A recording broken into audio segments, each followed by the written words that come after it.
اعوذ باللہ من الشیطان الرجیم بسم اللہ الرحمن الرحیم۔ السلام علیکم ناظرین، ہماری آج کی یہ ویڈیو حضرت ابراہیم علیہ السلام کے بارے میں ہے۔ قرآن پاک کی سورہ نحل آیت نمبر 120 میں اللہ تعالیٰ ارشاد فرماتے ہیں، اِنَّا ابراہیم کان امۃ قانتا للہ حنیفا وَلَمْ یَکُ مِنَ الْمُشْرِکِینَ۔ ترجمہ: بے شک ابراہیم لوگوں کے امام اور اللہ کے فرما بردار تھے، جو ایک طرف کے ہو رہے تھے اور مشرکوں میں سے نہ تھے۔ آئیے اب اس محترم و مکرم شخصیت یعنی ابو الانبیاء اور اللہ کے دوست خلیل اللہ کا ذکر بیان کریں۔ اللہ تعالیٰ نے جن کے ذریعے دین حق یعنی سلامتی، خیر و برکت اور سچائی کے راستے پر چلنے والے دین اسلام سے نوازا، اور جن کے سلسلہ نسب سے ایسے ایسے پیغمبر، نبی اور رسول اللہ تعالیٰ نے اس جہاں فانی میں مبعوث فرمائے، جن کے اسماء گرامی اور تعلیمات تا قیامت انمٹ اور مشعل راہ بنے۔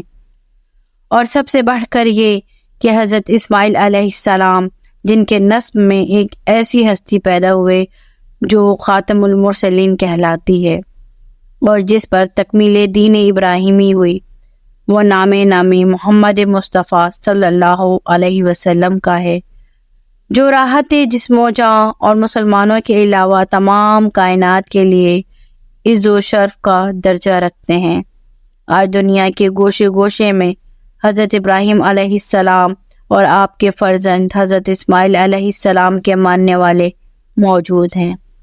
آپ کے بھائی حضرت اسحاق علیہ السلام نے بھی اس دین کی تعلیم دی، مگر آپ کے فرزند حضرت یعقوب علیہ السلام کی قوم بنی اسرائیل نے آنے والے بنی اسرائیل کے یک کے بعد دیگرے انبیاء کی تعلیمات کو ٹھکرایا اور آخرکار اللہ تعالیٰ کے معتوب قوم ٹھہری۔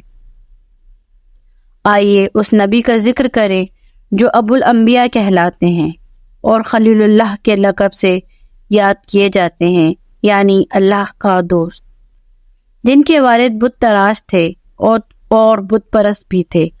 انہی کے گھر میں ایک بیٹا پیدا ہوا، والد نے نام ابراہیم رکھا۔ ماں نے نمرود کے دربار میں نجومی کی پیش گوئی پر کہ ایک بچہ پیدا ہوگا جو نمرود کی سلطنت کی بربادی کا سبب بنے گا، اسی وجہ سے حضرت ابراہیم علیہ السلام کو 7 سال تک تہ خانے میں چھپا کر پالا۔ جوان ہو کر آپ بابل، شام اور مصر کی سابی قوم پر مبعوث ہوئے۔ یہ قوم آباد تھی، اور خاران کے شہر ان کے مذہبی مرکز اور درس گاہوں سے آباد تھے۔ ان کا مذہب ستارہ شناسی اور بت پرستی تھا۔ قرآن میں سابی کا ذکر 3 مرتبہ سورہ بقرہ، سورہ مائدہ، سورہ حج کی آیات میں آیا ہے۔ ان کی زبان ایرامی تھی اور ان کا سب سے بڑا بت شمس تھا، اور شہر اور کی حفاظت کرنے والے بت کا نام نان آر تھا، یعنی چاند۔ حضرت ابراہیم علیہ السلام کی پیدائش شہر اور میں ہوئی۔ یہ شہر جنوبی عراق میں فرات کے کنارے بابل اور نینوا سے پہلے آباد تھا۔ حضرت ابراہیم علیہ السلام کا سلسلہ نسب حضرت آدم علیہ السلام سے 20ویں اور حضرت نوح علیہ السلام سے 10ویں پشت میں جا ملتا ہے۔ حضرت ابراہیم علیہ السلام کے 2 اور بھائی تھے، نحور، ہاران۔ ہاران کے بیٹے حضرت لوط علیہ السلام بھی آپ کے معاصر نبی تھے۔ ان کی پرورش بھی حضرت ابراہیم علیہ السلام نے ہاران کی وفات کے بعد کی۔ جو جوان ہونے پر اللہ تعالیٰ نے آپ کو بھی درجہ نبوت پر فائز کیا۔ حضرت صالح کی قوم سمود کی تباہی اور بربادی کے بعد 250 سال گزر چکے تھے، اور اسی دوران بچی کچی قوم سے کئی نسلیں قومیں بن کر آباد ہو چکی تھیں۔ انہی میں سے سابی قوم بھی تھی، جو اپنے پیشواؤں کے نقش قدم پر چل کر گمراہی اور کفر و الحاد میں غرق ہو چکی تھی۔ تب ہی اللہ تعالیٰ نے انہی میں ایک بندے کو چنا اور اس کو نبوت سے نوازا، جو حضرت ابراہیم علیہ السلام تھے۔ ان کے والد کا نام طاہر تھا، مگر قرآن میں سورہ انعام میں ان کا نام آزر آیا ہے۔ 2120 قبل مسیح میں حضرت ابراہیم علیہ السلام پیدا ہوئے ان کے والد کی عمر اس وقت 75 سال تھی اور وہ آزر، بت گر اور بت پرست تھے۔ نمرود کے خاص مذاہب تھے۔ آزر کی وفات 205 سال کی عمر میں ہوئی اور ہاران میں دفن ہوئے۔ یہ علاقہ ترکی میں ہے۔ حضرت ابراہیم علیہ السلام کا نام قرآن پاک میں 66 دفعہ آیا ہے۔ آپ کے نام کی سورت سورہ ابراہیم نازل ہوئی۔ کل 25 سورتوں میں آپ کا نام اور تفصیل موجود ہے۔ سورہ بقرہ میں آیت نمبر 124 تا آیت نمبر 140، 258، 260۔ سورہ آل عمران آیت 33، 65 تا 67، 84، 95 تا 97۔ سورۃ النساء آیت 125، 163۔ سورہ انعام آیت 75، 76، 84، 162۔ سورہ توبہ آیت 70 اور 114۔ سورہ ہود آیت 79 اور 76۔ سورہ یوسف آیت نمبر 3، 6، 8۔ سورہ ابراہیم آیت نمبر 35 تا 41۔ سورہ ہجر آیت نمبر 51 تا 57۔ سورہ نمل آیت نمبر 120 تا 123۔ سورہ مریم آیت نمبر 41 تا 50، 58۔ سورہ انبیاء آیت نمبر 51 تا 73۔ سورہ حج آیت نمبر 66، 68، 43، 78۔ سورہ شعراء آیت نمبر 69 تا 102۔ سورہ عنکبوت آیت نمبر 16 تا 20۔ سورہ احزاب آیت نمبر 7۔ سورہ صافات آیت نمبر 83 تا 102، 904، 109، 110۔ سورہ سعد آیت نمبر 45 تا 47۔ سورہ شعراء آیت نمبر 13۔ سورہ زخرف آیت نمبر 26 تا 28۔ سورہ زاریات آیت نمبر 24 تا 32۔ سورہ نجم آیت نمبر 37۔ سورہ حدید آیت نمبر 26۔ سورہ ممتحنہ آیت نمبر 4 تا 6۔ سورہ آل اعلیٰ آیت نمبر 91۔ حضرت موسیٰ علیہ السلام اور حضرت نوح علیہ السلام کے بعد آپ علیہ السلام ہی کا سب سے زیادہ ذکر قرآن پاک میں آیا ہے۔ حضرت ابراہیم علیہ السلام کی زندگی توحید اور دین حق کی اشاعت کے لیے مسلسل جد و جہد اور خدا کی راہ میں بے دریغ قربانیوں کا بے مثل معرکہ ہے۔ آپ جلیل القدر پیغمبر ہیں جنہوں نے اس وقت توحید کا پیغام سنایا جب خدا کا نام لیوا ایک بھی فرد اس دنیا میں نہیں رہا تھا، اور آپ سے پہلے جو انبیاء اللہ نے اس دنیا میں مبعوث کیے تھے ان کی تعلیمات مٹ چکی تھی۔ حضرت ابراہیم علیہ السلام پہلے نبی ہیں جن کی توحید پرستانہ زندگی کا مکمل احوال ہمارے سامنے موجود ہے، اور آج 4000 سال گزرنے کے بعد بھی آپ کے بتائے ہوئے راستے پہ چلنے والے کروڑوں افراد اس دنیا میں بستے ہیں۔ یہ تو مسلمہ حقیقت ہے کہ اسلام، یہودیت اور عیسائیت کا سلسلہ حضرت ابراہیم علیہ السلام پر ہی جا ملتا ہے۔ آپ ہی کی نسل سے حضرت لوط علیہ السلام تا حضرت محمد مصطفیٰ صلی اللہ علیہ وسلم تک یک کے بعد دیگر 20 جید پیغمبر اللہ نے مبعوث فرمائے، اور رسول اکرم صلی اللہ علیہ وسلم پہ دین ابراہیمی کی اللہ تعالیٰ نے تکمیل فرمائی، جو تا قیامت ایک مکمل دین حق کا مکمل ضابطہ اخلاق، بندگی اور زندگی گزارنے کا اعلیٰ نمونہ ہے۔ پہلے پہل آپ نے سورج، چاند اور ستاروں جیسا کہ ان کی قوم کے افراد مانتے اور پوجتے تھے ابھرتے اور ڈوبتے دیکھا، اور بتوں کو ساکت بے جان پایا، تو ان کے رب نے ان کی رہنمائی کی اور انہیں اپنا نبی چنا۔ حضرت ابراہیم علیہ السلام نے تبلیغ کی ابتدا اپنے گھر سے کی اور والد کی بت پرستی سے روکا۔ والد نے آپ کی مخالفت کی اور ڈرایا۔ آپ نے بت خانے میں بتوں کو توڑ پھوڑ دیا سوائے ایک بت کے، شمس، اور اس کے ہاتھ میں کلہاڑی پکڑا دی۔ لوگوں نے شکایت کی تو آپ نے کہا کہ اپنے اس بت سے پوچھو، میرا خیال ہے کہ اسی نے چھوٹے بتوں کو سزا دی ہے۔ تب لوگ یہ کہہ اٹھے، یہ تو بے جان ہے اور بات نہیں کر سکتا۔ تب آپ نے کہا، اگر یہ ہل جل نہیں سکتا، بات نہیں کر سکتا، تو تمہارا رب کیسے ہوا؟ میرا رب تو وہ ہے جو زندہ اور مارتا ہے، چاند، سورج اور ستاروں کو طلوع اور غروب کرتا ہے، وہی قابل پرستش اور لائق عبادت ہے۔ یہ مکالمے نمرود کے سامنے لوگوں کی شکایت پر حضرت ابراہیم علیہ السلام نے بولے تھے۔ آخر آپ کو نمرود نے سزا دینے کی ٹھانی، ایک آگ کا الاؤ تیار کیا۔ حضرت ابراہیم علیہ السلام کو اس الاؤ میں جھونکا گیا۔ اس نار نمرود میں 40 دن رہے اور اللہ تعالیٰ کے حکم سے نار نمرود آپ پر سرد ہوئی۔ تب نمرود نے انہیں مملکت سے نکل جانے کا حکم دیا۔ آپ نے بھی اسی میں بہتری سمجھی۔ آپ کی شادی حضرت سارہ سے ہوئی۔ حضرت ابراہیم علیہ السلام کے حواریوں میں حضرت سارہ، جن کا اصل نام ملکہ تھا، حضرت لوط علیہ السلام کی بہن تھی، یعنی یہ ایمان لا چکے تھے۔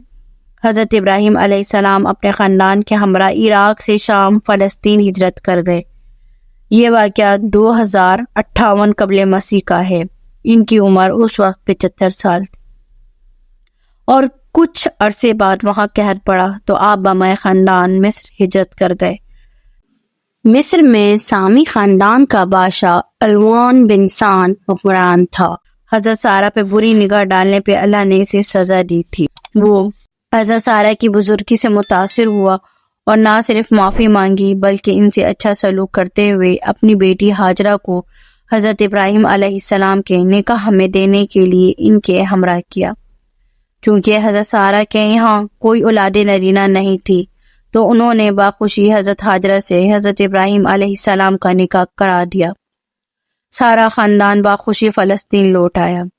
حضرت ہاجرہ کا عبرانی نام ہاغر تھا۔ جب حضرت ہاجرہ حاملہ ہوئی تو حضرت سارہ کو بڑا دکھ ہوا، کاش ان کے یہاں بھی اولاد ہوتی۔ جب حضرت اسماعیل علیہ السلام 13 یا 14 سال کے ہوئے تو اللہ کے حکم سے حضرت سارہ کو اللہ نے اسحاق علیہ السلام جیسے بیٹے سے نوازا۔ ایک دن حضرت سارہ نے حضرت ابراہیم علیہ السلام سے اعلانیہ کہہ دیا کہ حضرت اسماعیل علیہ السلام اور حضرت ہاجرہ کو کہیں اور چھوڑا۔ ادھر مشیت ازادی کا بھی حضرت ابراہیم علیہ السلام کو اشارہ ہو چکا تھا۔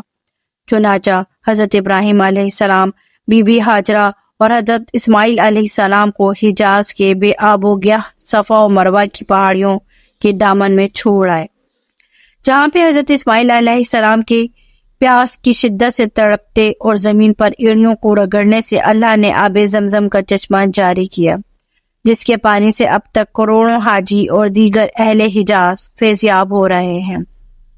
حضرت ابراہیم علیہ السلام آ کر بیٹے اور ماں کی پرستش کرتے رہے۔ اسی دوران اللہ تعالیٰ نے حضرت ابراہیم علیہ السلام کو بذریعہ رویا اپنی قیمتی شے کی قربانی کا حکم دیا۔ 3 راتیں یہی خواب آپ دیکھتے رہے۔ آخر آپ نے حضرت اسماعیل علیہ السلام کو اللہ کی اس خواہش سے آگاہ کر کے آپ کی جان عزیز کی قربانی کی فرمائش کی۔ حضرت اسماعیل علیہ السلام نے اللہ تعالیٰ کے حکم کے آگے سر خم تسلیم کر کے قربان ہونے کی حامی بھر دی۔ پھر زمین و آسمان اور فرشتوں نے وہ جانکاہ نظارہ دیکھا جس کی انسانی تاریخ میں کہیں مثال نہیں ملتی، کہ ایک بیٹا اور مستقبل کا نبی اللہ کے حکم سے اپنے باپ کے ہاتھوں زمین پر اوندے منہ لیٹے قربان ہونے جا رہا تھا۔ اللہ نے باپ بیٹے کی اس جذبہ قربانی کو سورہ الصفات میں خوب سراہا اور جبرائیل علیہ السلام کے ہاتھ جنت سے مینڈے کو حضرت اسماعیل علیہ السلام کی جگہ قربان کرنے کے لیے بھیج دیا، جس کی اتباع ہم سب مسلمان حج کے موقع پر اور عید الاضحیٰ کے دن سنت ابراہیمی کے طور پر ادا کرتے ہیں۔ حضرت ابراہیم علیہ السلام کو حکم ہوا کہ اللہ کی عبادت کے لیے گھر تعمیر کریں۔ چنانچہ حضرت ابراہیم علیہ السلام نے حضرت اسماعیل علیہ السلام کی مدد سے صفا اور مروہ کے سامنے حضرت جبرائیل علیہ السلام کے بتائے ہوئے مقام پر اللہ کا گھر مٹی اور گارے سے تیار کیا، جس کی بنیاد حضرت آدم علیہ السلام نے اللہ کے حکم سے یہاں رکھی تھی اور جو وقت کے ساتھ مٹ چکا تھا۔ پھر حضرت ابراہیم علیہ السلام نے اللہ تعالیٰ کے بتائے ہوئے طریقے سے اس گھر کا طواف اور عبادت کے طریقے اپنے حواریوں کو سمجھائے۔ یہی گھر نبی آخر زمان صلی اللہ علیہ وسلم کے زمانے میں بیت المقدس کی جگہ تمام مسلمانوں کا قبلہ بنا۔ اللہ اللہ، کیا رمز خداوندی تھی کہ ایک خاتون اپنے معصوم کمسن بچے کے ساتھ لکودک بیاباں میں ہجرت کر کے تنہا اللہ کے سہارے رہنا پسند کرتی ہیں۔ کیا دنیا میں کوئی دوسری خاتون ایسی گزری ہے؟ اللہ نے کیا مرتبہ عطا کیا کہ آج ہر مسلمان ان کی تعریف و توصیف کرتے نہیں تھکتا، جن کی نسل سے تمام مسلمان نانے جہاں اور دیگر اقوام کے لیے اللہ نے ایسا رسول مبعوث کیا جو خاتم الانبیاء صلی اللہ علیہ وسلم کہلایا، جس پہ دین ابراہیمی اور تمام انبیاء کی تعلیمات کی تکمیل ہوئی۔ حضرت ابراہیم علیہ السلام نے 3 شادیاں کی، پہلی حضرت سارہ، دوسری حضرت ہاجرہ اور تیسری کتورہ سے۔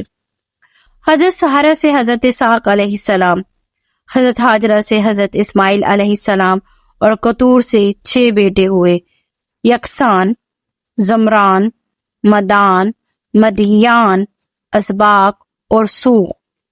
ان سب کو بنو کتور کہتے ہیں۔